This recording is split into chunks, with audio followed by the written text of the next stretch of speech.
You're listening to the Cool Audio Podcast, your escape into the world of stories, sounds, and imagination.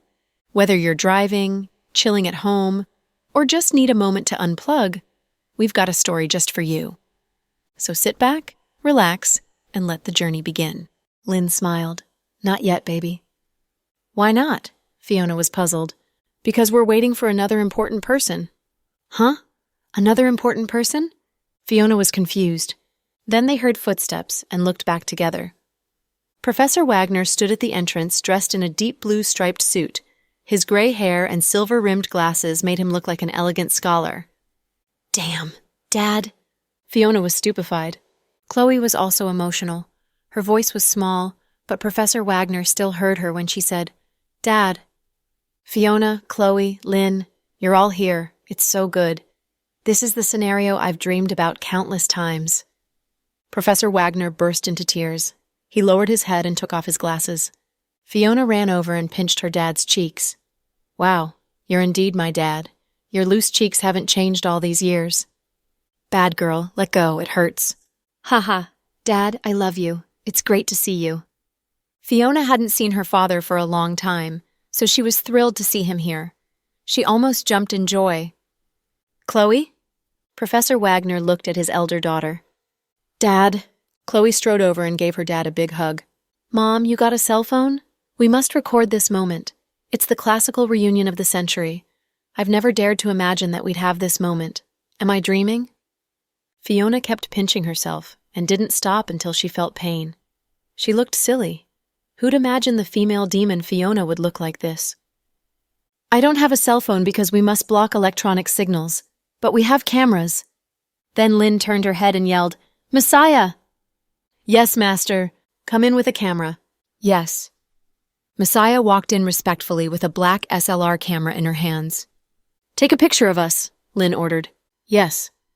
Lynn walked over slowly to stand beside Professor Wagner, leaning her head on his shoulder like a docile wife. They looked like a couple who loved each other deeply. Obliviously, Fiona held Lynn's arm intimately. Chloe chose to stand next to her father. Husband, wife, their 2 daughters, and the baby in Chloe's belly were all in the family picture of the century. This SLR camera had a screen which showed the clear image of the photo. It had very high resolution. Messiah, print out 3 photos, Lynn instructed. Mom, you're wrong. We need 4 photos since there are 4 of us, Fiona said with a chuckle. I don't need it.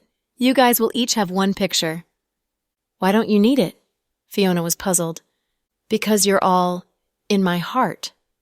Lynn had excellent acting skills. Not to expose her real feelings and put Fiona in danger, Chloe lowered her head so she didn't have to see Lynn's face. If she saw it, she was afraid she'd expose Lynn's lies. Mom, I love you. You're so good. Oblivious of the situation, Fiona was touched and gave Lynn a big hug. But she found something very weird. Lynn's body felt cold. Mom, your hands are terrifyingly cold. Fiona looked down at Lynn in puzzlement. Fiona, your mother has blood stasis, and it got worse after giving birth to you girls. Professor Wagner walked over anxiously and wrapped Lynn's hands in his to give her warmth. Wow, Dad, you're so romantic. You're no longer the wooden guy in your lab. Fiona cheered. Let's eat. Not wanting to see this scene, Chloe took a seat at the table. Sis, I'll sit next to you. Fiona held Chloe's neck intimately. Okay. Chloe looked at Fiona with love in her eyes. She didn't care that Fiona's mother was a clone or someone else. Fiona would always be her biological sister. Old Wagner, let's sit down. Lynn took the excuse to withdraw her hands from Professor Wagner's hands. Then they all took seats. Messiah placed the photos before them on the table. Fiona studied the photo and couldn't bear to put it down. She commented, Mom is photogenic. So beautiful. Finally, Dad looks like a university professor. Sis looks great, but the belly is too big. Haha, I'm the most beautiful girl in the world. Chloe glanced at Fiona with unreadable eyes. She had never seen Fiona so happy before. Like a naive child, she was beyond herself with joy, not able to think and judge properly. She was totally off her guard because she thought she was among her closest people. Professor Wagner looked at the photo with love in his eyes. Lynn is as young as before, but I'm old. Nonsense. You're not old. In my heart, you always look like the first time I met you in Bali. Lynn was a charmer. Professor Wagner smiled gently but didn't reply. Sis, you are being odd today. Why don't you talk to us? Do you feel any discomfort? Fiona finally found her sister was acting weirdly. Chloe hurried to explain. My baby is 3 days past the date of delivery. I'm worried. Hey, I thought it was something serious. This is very simple. Mom, Dad, you two are the best doctors in the world. Please do a check on my sister. You've got to wait until the child is ready to come. It's natural for babies to come out later than expected. Some even are 2 weeks late. Lynn is right. You're really a couple, Fiona chuckled. Chloe smiled but didn't speak. Mom, I'm starving. Can we eat now? Yes. Wait. Chloe was afraid Lynn put drugs in the dishes, so she stopped Fiona. What's it? Sis, you look flustered today. I'm afraid someone put poison in the food. Let's check them, okay? I'm an expert in this. Let me do it. Fiona took off a string of silver decorations from her wrist and tested the dishes one by one and found nothing unusual. The dishes are fine. My tools are very good, said Fiona. Chloe, you're too nervous. No one can poison us in my territory. Come on and eat. You guys must be starving. Lynn glanced at Chloe with an unreadable smile. Then they picked up chopsticks and dug in. Mom, do you know my sister has adorable twins? You're a grandmother now. You're the most beautiful grandmother in the whole world. Fiona uttered the praise from the bottom of her heart since she truly loved her mom. Having lost her mom at a very young age, she craved for motherly love from the depth of her soul. Chloe felt sad when she heard Fiona's words and lowered her head further. Yeah, I heard it. If the situation allows, I do hope I can meet Chloe's adorable girls. Lynn smiled. Pudding and Little Bean are cute girls. Chloe's fortunate to have such good children, said Professor Wagner. Obviously, he loved Chloe and his granddaughters very much. Come on, let's eat. Our Fiona is starving. With a smile, Lynn placed a crab on Fiona's plate and then did the same to Chloe. Thank you, Mom. Fiona's smile was as beautiful as a flower. Thank you. Chloe just couldn't say the word Mom. Then Lynn placed a crab on Professor Wagner's plate. Professor Wagner looked at her with tears in his eyes. I waited for this day for so many years. Dad, I'm so happy. Ha. I feel like I can fly. I'm floating, said Fiona. Chloe, how about you? The professor looked at Chloe. Dad, I'm happy too. Chloe looked at her father and said sincerely. No matter what would happen later, she felt truly happy that she could see her father and Fiona in this complicated situation. But she knew this happiness was temporary and illusionary, because Lynn set up this dinner for her secret purpose. She wasn't doing it for the happiness of the family. Chloe had been wondering if her father could detect anything wrong in Lynn, since he had lived with her for a long time. But during the dinner, the professor seemed to have seen nothing wrong, and his eyes were full of love when he looked at Lynn. Fiona just woke up with full health and was high in spirits the whole time. She ate a lot and couldn't stop talking to her mom and dad. After the dinner, while Fiona was talking to the professor, Lynn took Chloe to one corner and said, Now you can ask your dad about Red Demon. Okay. Chloe felt heavy in heart. Be cheerful. Don't get them suspicious. You know Fiona's life is in my hands. Lynn's words hit a raw nerve in Chloe. She raised her head and glared at Lynn, saying in a low voice, Even though Fiona is not your child, how about Dad? He's your husband who lived with you for years. Don't you have any feelings for him? Lynn didn't speak, but her eyes were unreadable. I don't know what Red Demon is, but I know nothing is as valuable as family love. Lynn, you don't deserve my dad's love, not at all. Then Chloe turned and walked toward her father. Oh, sis, you came just in time. Dad and I were talking about what gifts we shall give to the baby when he's born.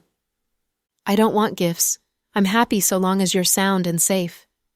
Chloe forced out a smile. Dad, can you come here for a moment? I want to talk to you. Sis, what is it? You don't want me to hear it? It's not that. It's about some personal medical issues and I want to speak to Dad in private. Anyway, you won't be interested in it. Come on, go get some fruits. Chloe touched her head lovingly. Obediently, Fiona walked over to eat fruits. In this world, Fiona only obeyed Chloe so readily. The professor followed Chloe to a quiet corner. What is it, Chloe? Dad, do you trust me? What are you talking about, child? Dad, just tell me, do you trust me? Of course I trust you. Chloe, even though you were not by my side when you grew up and didn't spend as much time with me as Fiona, you're both my daughters. My love for you is the same. Don't doubt that. I don't doubt it. Dad, I just want to confirm something with you. What is it? After a long silence, Chloe asked in a low voice, Dad, do you know where Red Demon is? Hearing the mention of Red Demon, the professor's expression changed drastically. Chloe, who told you that? Jack and I have been wanting to get it. Chloe had to lie to him since she couldn't expose Lynn. Tell me how you and Jack know about Red Demon. Dad, don't ask me that. If you trust me, please tell me where the Red Demon is. Chloe, why do you want Red Demon? The professor demanded solemnly. I have my purpose for it. Did someone blackmail you? No. Chloe, you still don't want to tell me the truth? The professor was piqued. Chloe's eyes were evasive, which showed that she was hiding something. But she just wouldn't tell him what was wrong. In this world, only a few people knew about Red Demon. Fiona knew it but had never mentioned it. Why did Chloe bring it up? Dad, please don't ask. If you trust me, please tell me. Chloe, I trust you, but I can't tell you about Red Demon. I don't want you or Fiona to get involved in it. Truly, I don't want you to have anything to do with it. Dad? You must be exhausted after all the excitement tonight. Go and get some rest. The professor stopped her from saying more about it. Seeing how Lynn wanted the thing and how her dad refused to talk about it, Chloe knew Red Demon must be a very mysterious and important thing. Discouraged, Chloe walked back, looking tired. Messiah, take Chloe back to her room. She's pregnant and tired. Yes, Master. Seeing Chloe failed, Lynn didn't want to waste time on it. Mom, where's my sister's room? I want to sleep in her room too. Fiona was still in euphoria from being with her family. Your sister is pregnant and gets tired easily. She needs to get rest, but you and your dad can stay and chat with me over fruits and flower tea. Haha, great, I love tea. Fiona agreed to Lynn's suggestion. Glancing at Fiona and their dad with complicated feelings inside, Chloe followed Messiah out. When they were out of the room, Chloe dumped her disguise and showed her sulky face. Miss Chloe. Messiah was about to say something. Messiah, tell your master that I asked, but my dad refused to tell me. I can't do anything about it. Okay, I'll tell the master. Messiah. Yeah? Do you know what Red Demon is? Chloe wondered what this mysterious thing was.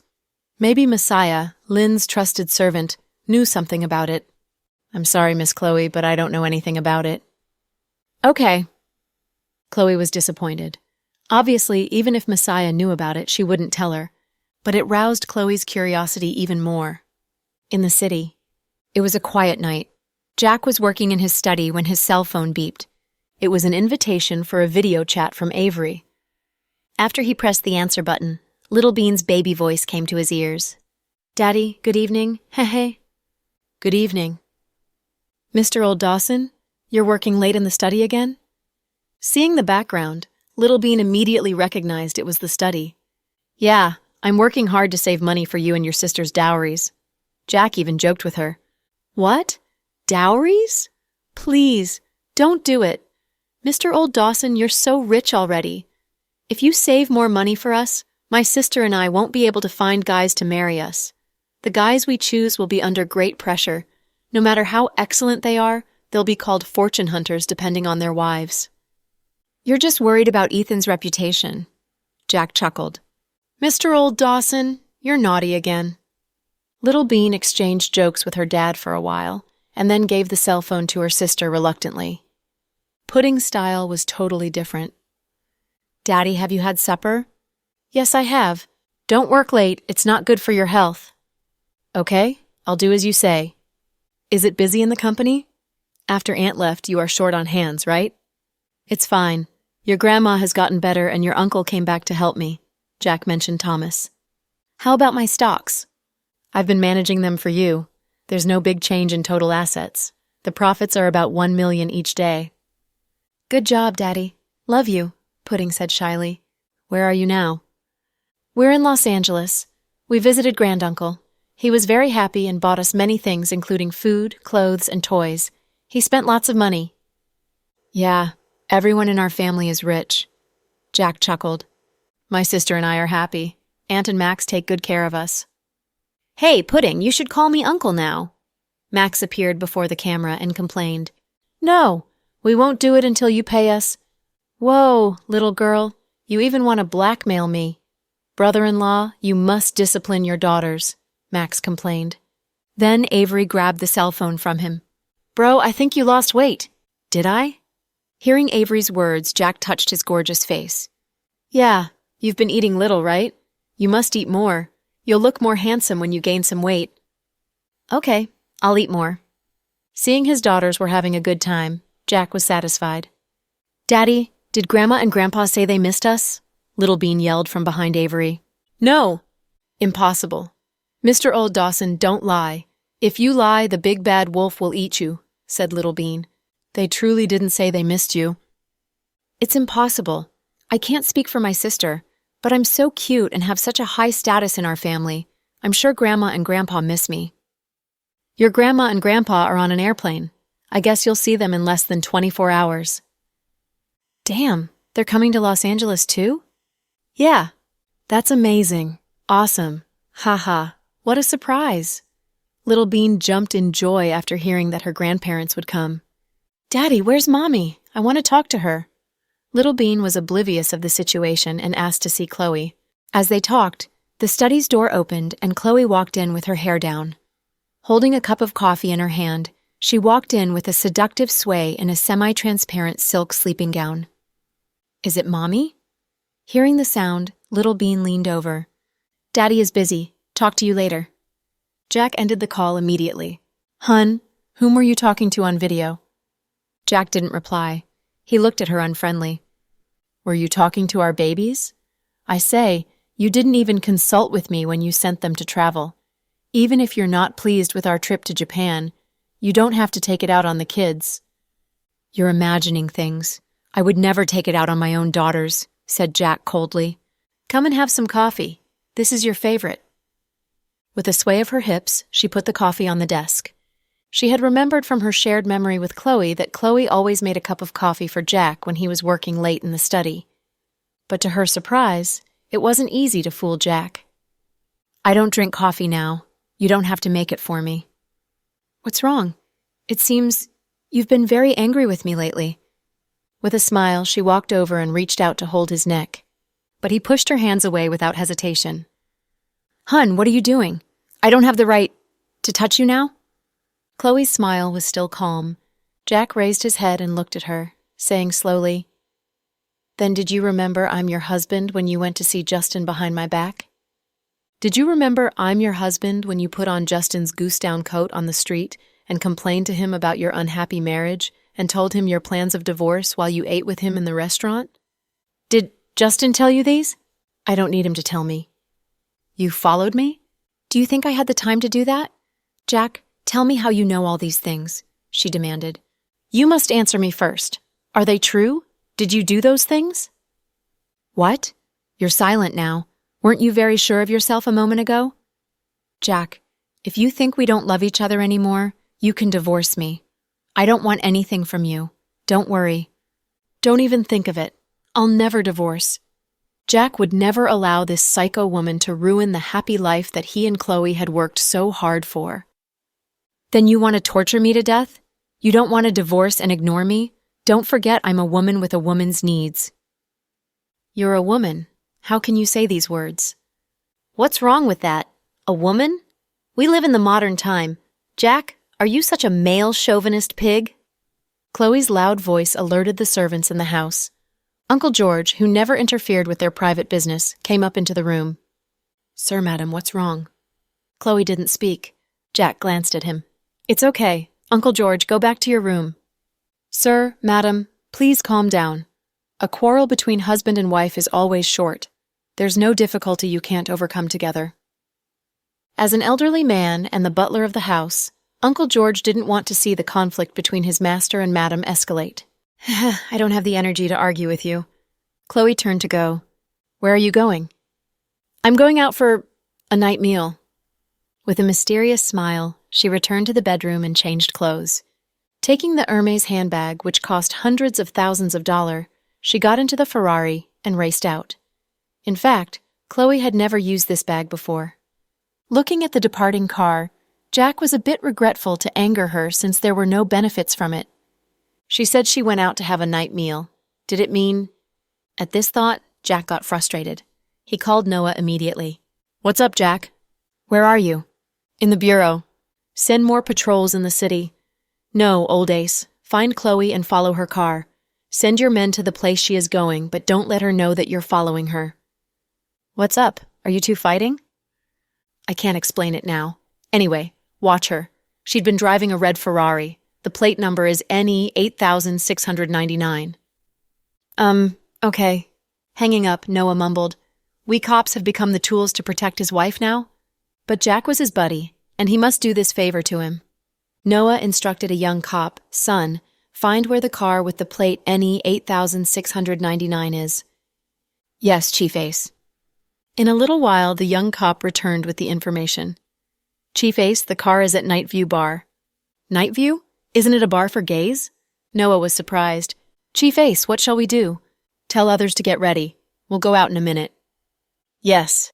Noah went to the Nightview Bar with about 8 cops. It was not unusual for the police to raid a bar since they always got reports of improper conduct in bars. Some bars did drug deals, some bars had sex deals, some bars had fights, and even murders or arson. When they walked into the bar, the owner immediately dashed out and tried to push money into Noah's hand. "Don't be afraid. This is a regular check." Yes, Chief Ace, you're working hard. Please take a seat." "You guys take a look," Noah instructed his subordinates. Ignoring the bar owner, he walked straight toward Chloe, who was sitting in a booth on the second floor. She was sitting there alone with an expensive drink.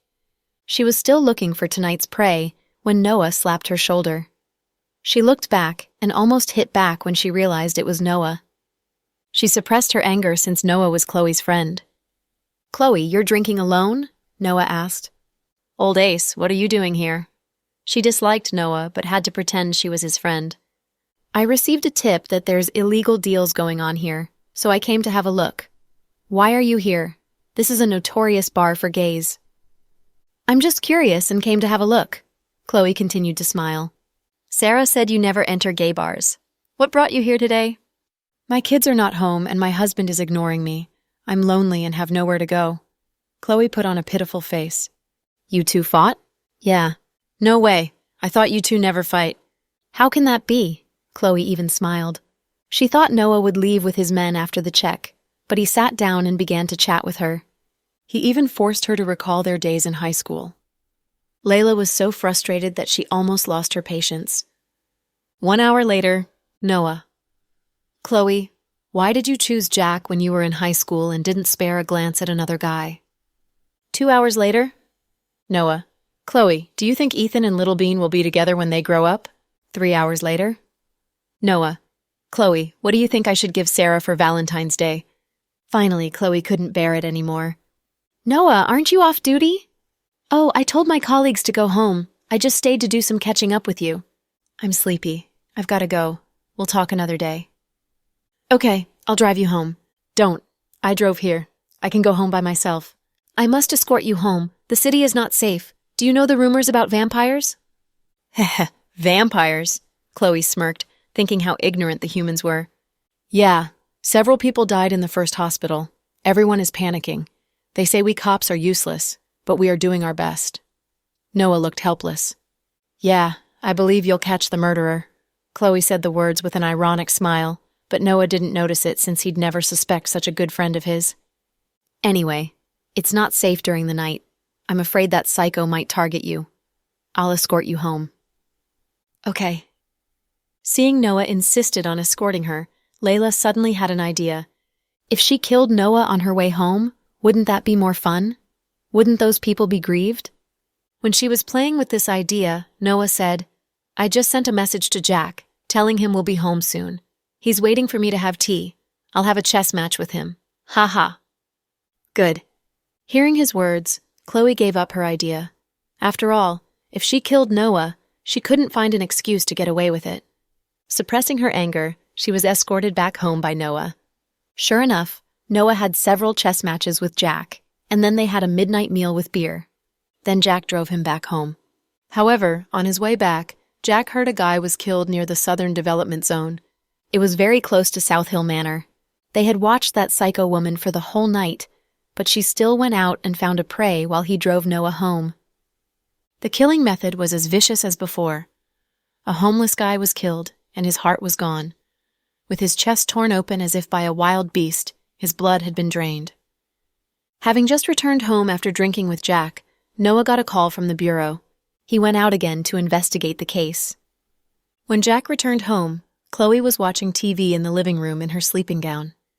Jack glanced at the TV and saw it was showing a popular American TV drama named The Vampire Diaries. "Hon, you're back." Chloe looked at Jack with a smile. Jack detested this smile. "Did you go out?" Jack asked. "No, I didn't even touch the car. If you don't believe me, you can check the surveillance records. After Noah escorted me back, I stayed home." "Oh, really? What's up? Something happened?" She played dumb. "Another killing." "Ah? Really? That's horrible." She put on a look of surprise and covered her mouth with faked fear. Her expression looked false. At least in Jack's eyes, everything she did was false. "Are you afraid? You're a doctor. Are you afraid of dead people?" Jack exposed her lie relentlessly.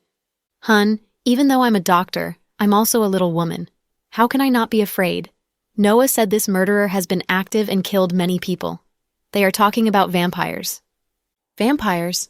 Definitely not vampires. I think the murderer is a psycho. What do you think?" Jack looked her in the eyes and demanded, "Yeah, the killer is cruel with their victims. I'm sure it was done by a psycho." She agreed shamelessly. "The murderer will be punished, don't you think so?" Jack asked meaningfully. "I'm not sure. I heard bad guys always outlive good people." Chloe chuckled. "Noah can't catch that psycho, but I can." Jack looked at her challengingly. "Hun, do you plan to help him crack the case?" "I'm not interested in cracking the case, but if I catch that psycho killer, I'll show no mercy to them. That vicious scumbag doesn't deserve to be called a human being. I'll do justice for the people." "Heh. Hun, when do you have such a strong sense of justice?" Chloe seemed to be mocking Jack, just like some people berated others as thinking of themselves as Saint Teresa for doing good things. "How about you? When did our Dr. Green become so heartless?" Jack asked. "I'm not heartless. I'm sorry that they died, but I can't help it that they were so unlucky. I'm afraid, too. No one wants to have such things happen to them. But it's not us who were killed, right?" "Very good. Dr. Green, go to bed now. I hope you won't go out during the night."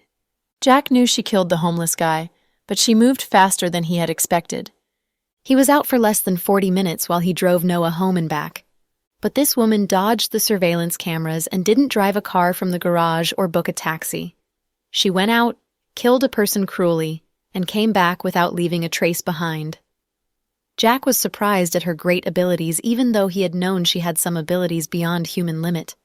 He hadn't seen her in action, so he couldn't imagine what abilities she had. He studied the surveillance videos again and again in his study, but couldn't find a loophole.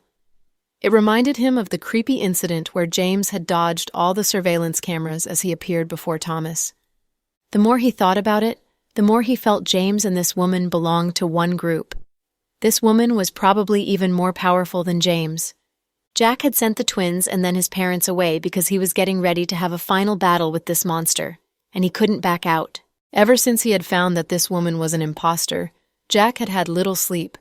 The illness he once had in the States had returned.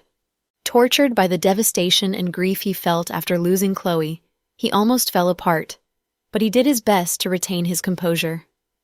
After watching the videos, he suffered from insomnia. When everything was quiet at midnight, he'd miss Chloe in a bad way. He had over 5,000 photos in his cell phone of her and their children. He looked at them tirelessly, again and again. At 1:30 a.m., Jack got up and drove out of South Hill Manor, the first hospital.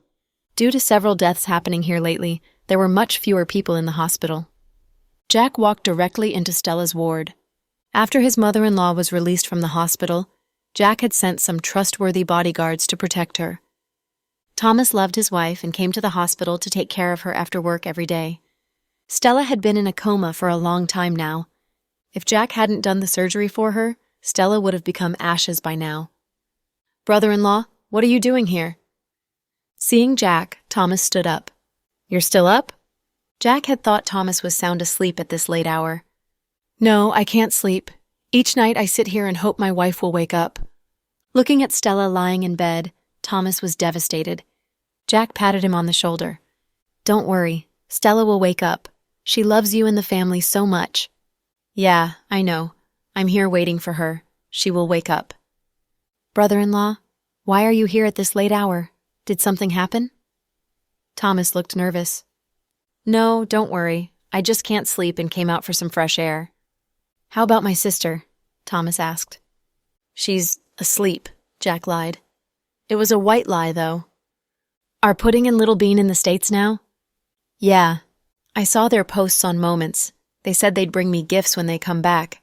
Thomas's voice was full of love as he mentioned his nieces. "Thomas, I want to ask you something." "Go ahead, brother-in-law." Thomas was still wearing the white shirt he wore at work. Not a humorous guy, he was a bit stiff. He had matured a lot after he went to work in GK. He was quite solemn when he talked with Jack, as if he was talking to his boss in the company. "Don't be so tense. This is not a company, and I want to ask you something happening in our home." Jack patted him on the shoulder to help him relax. Thomas smiled and sat across from Jack on the sofa. Quietly, Jack activated the mobile anti-bugging device in the pocket of his coat. "Brother-in-law, ask anything you want. I'll tell you everything I know." "After James, no. Uncle James came back. Did you notice anything that he was afraid of?" "Things he was afraid of?" Thomas was puzzled. "Or things he disliked or detested. Think carefully." "Oh, now that you mentioned it, I remember Dad was a bit more timid after he came back." Thomas remembered something. "What was he afraid of?" Jack asked immediately, as if he heard something important. "Dogs. Dad hated dogs, even small ones. Once when the neighbor's Tibetan Mastiff came out, he was terrified." "Please, anyone who sees a Tibetan Mastiff will be terrified." Jack didn't know if he should laugh or cry. He was amused by his young brother-in-law's dumb words. Thomas touched his forehead in embarrassment. "Brother-in-law, I didn't mean that." Dad especially detested the Tibetan Mastiff, but he disliked all dogs. Oh, cats, too. He just didn't like small animals. The animals became fierce when they saw Dad. Stella told me this, but I didn't think much of it. "What is it? Did you have news about Dad?" Thomas was excited, knowing his brother-in-law was very capable. "Not yet. It's just a casual question." "Oh." Thomas's eyes dimmed in disappointment. "You must be exhausted lately, working in the company during the day and taking care of Stella after work." "I'm okay. I'm a man, and must support the family at this critical moment." "How is Mom doing after being released from the hospital?" "She's doing fine. She just misses my sister and the kids. Later, she stopped talking about them after knowing that the kids went out to travel, and my sister is not feeling well. My mother is a bit low in spirits and would wake up during the night and look at my father's pictures. She even printed many flyers secretly. I told her it's useless, but she just didn't listen. She even asked the neighbors to help her search for my dad. It seems Uncle James's disappearance was a big blow to Mom. Yeah, she treasures this second chance to be with him, but we enjoyed this happy life for only a little while before...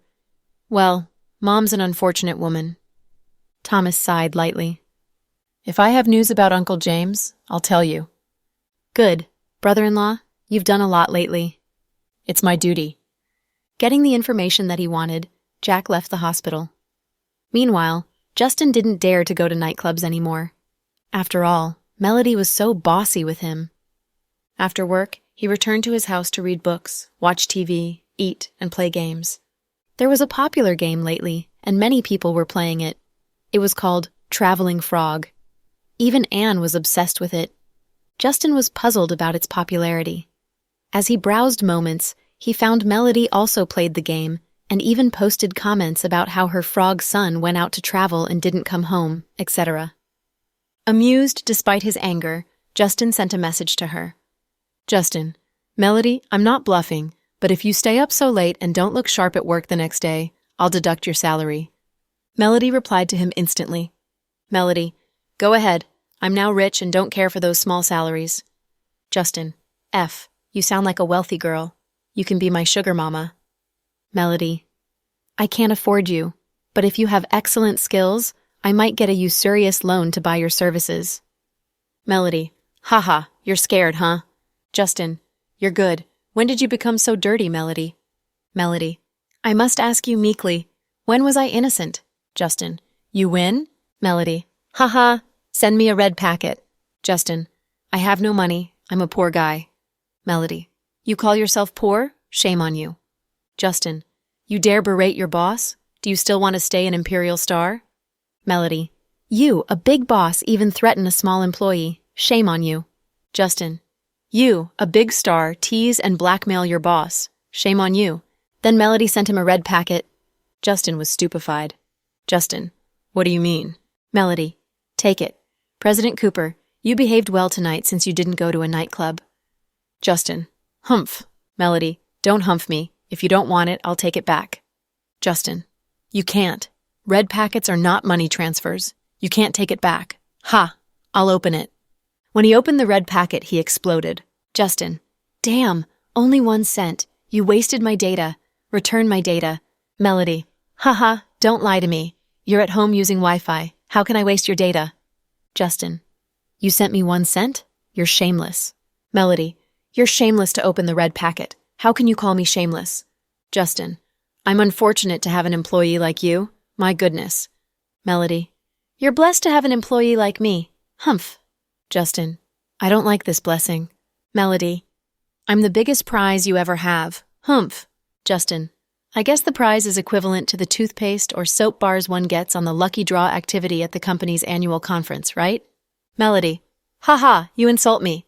Lying in bed, Melody felt extremely happy as she and Justin teased each other. She was truly different from the other women who pursued Justin. Those women all wanted to get something from him, whether it was money, connections, the position of Mrs. Cooper, or physical intimacy. But Melody felt happy so long as she could talk to him and see him every day. After all, pursuing him and getting rejected again and again was basically harassing him. The more she loved Justin, the more she understood his feelings for Chloe. In this world, there was a kind of love that was pure and unconditional. Without asking anything in return, she just loved him quietly so long as he was happy. Was this a Buddha-style love? Fine, I can't chat with you. I'll go to sleep now, said Justin. Okay, I'll go and see if my frog son is back or not. Young girl, you don't even have a boyfriend. How can you keep talking about your son? Shame on you. What? You pity me now? Then give me some pity sex. I'm not picky. Melody sent him a voice message. In your dreams. I'm such an innocent guy. I don't want to be with you, a dirty girl, Justin joked. Then their bickering ended. In a great mood, Melody posted a comment in her Moments. Talking about love is child's play. Adults just seduce. Many people left comments under the post. Most of them were from the company, including her agent, colleagues, the staff at the TV station, her partners, and models. In short, Melody had made her name in the show business. She was no longer the young errand girl who had just come to the city. She had her own friends, connections, and a promising career. She was about to put down her cell phone to sleep when a message came. She opened it and found it was from Rory. Rory, Melody, are you asleep? Melody, not yet. What's up, Rory? Rory, SOS. Melody, you want a loan? How much? Rory, it's not money. Melody, I want you to do me a favor. It's super urgent. Melody, what's so urgent? Hearing Rory's urgent tone, Melody was worried. Rory, Melody, Lin Hang's friend called me saying Lin Hang is hospitalized. He didn't tell me what illness Lin Hang has, and said only that he needed money for surgery. It sounded very serious. You know what Lin Hang is like. He'd never tell me this. His friend called me behind his back. But since I came to the military Legion, all my living costs come from the Legion, and my dad hasn't given me pocket money, so I don't have much money with me at the moment. Melody. Melody. I know. Rory, tell me how much you need.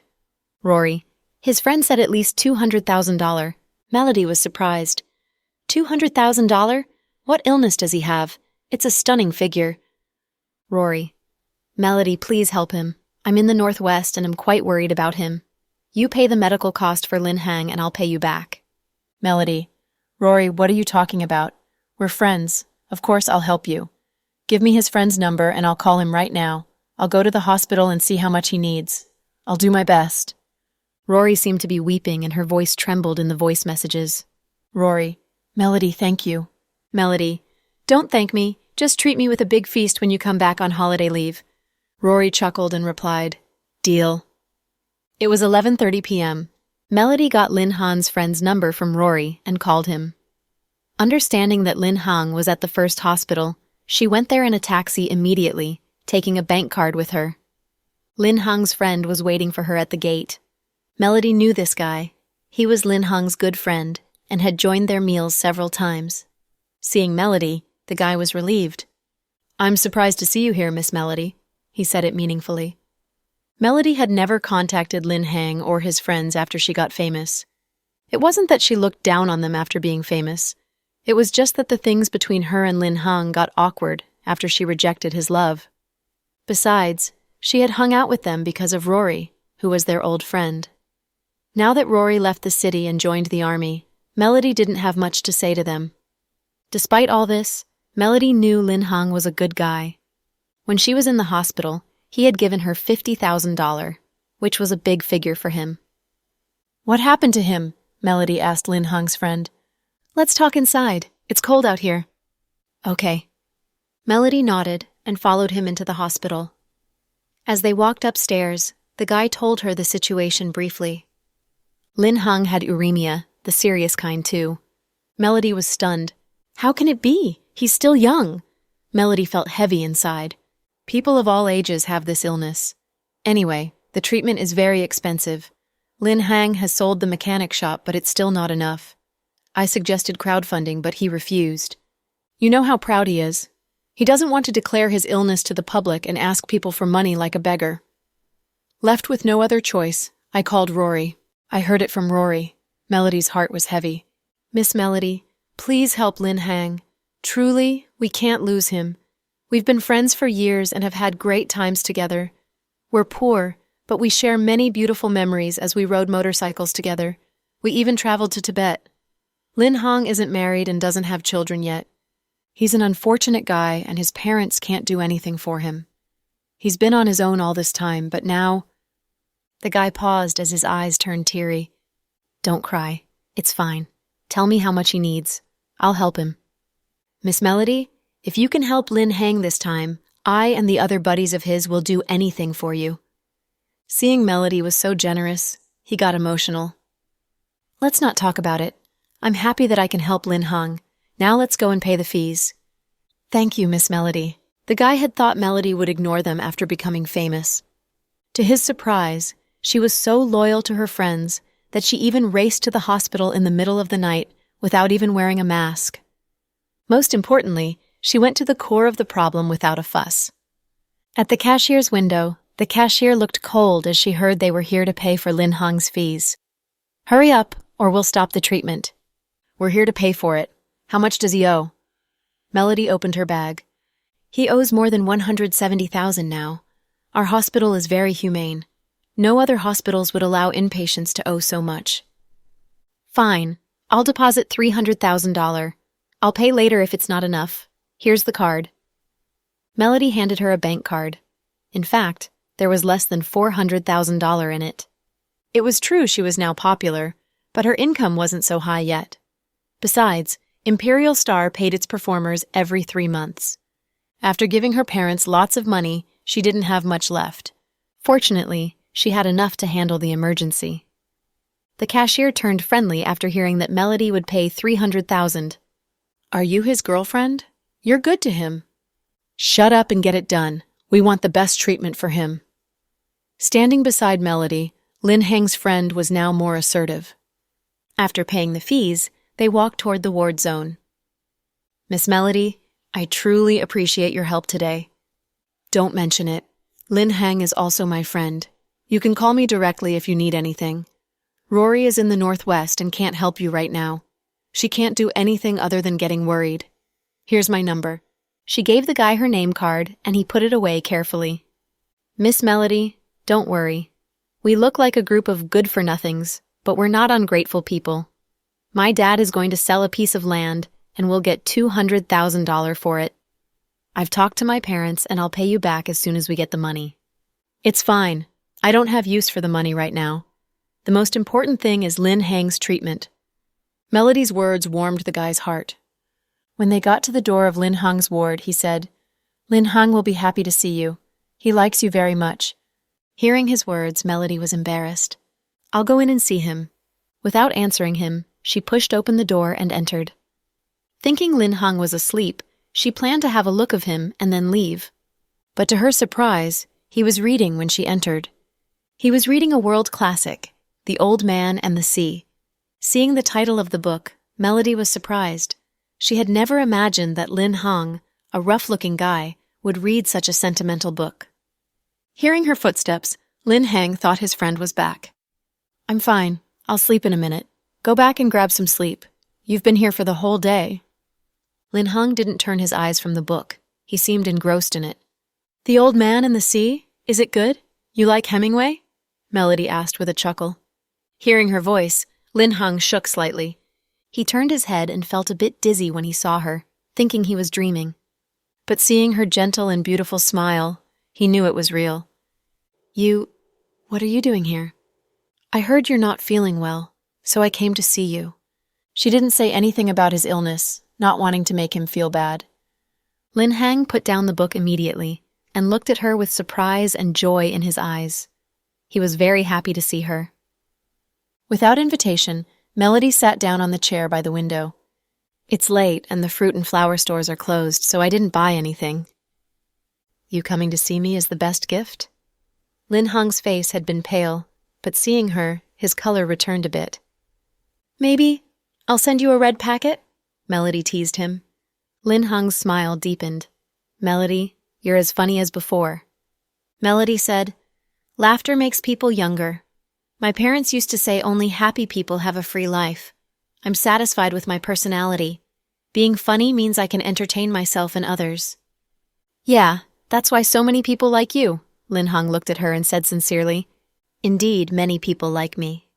I have millions of fans on Weibo. No matter what I post, it will have thousands of comments. It's terrifying. Haha, stardom isn't easy. I didn't know about it until I became one of them. Every career has its difficulties. You've matured a lot." Lin Hang looked at her with a peaceful look that he had never had before. "I'm old enough to be mature. Lin Hang, after Rory left, have you ever regretted rejecting her love?" Melody asked it as a joke. But Lin Hang took it seriously and asked, "How about you? Have you ever regretted rejecting me? I'm after all an excellent guy." "Haha, when did you become so narcissistic?" Melody shook with laughter. She didn't look like an idol. Looking at her, Lin Hang's heart almost melted. "I talked about Rory, and you dragged me into it. Lin Hang, you're still the king of awkward conversations. It's so good to see you. I didn't expect I'd see you again. I thought I'd never have the luxury of seeing you again before I leave this world. Melody, thank you for the joy you bring to me. Thanks for tuning in to the Cool Audio Podcast. If you enjoyed the story, don't forget to like, subscribe, and share with a fellow story lover. Until next time, stay cool and keep listening.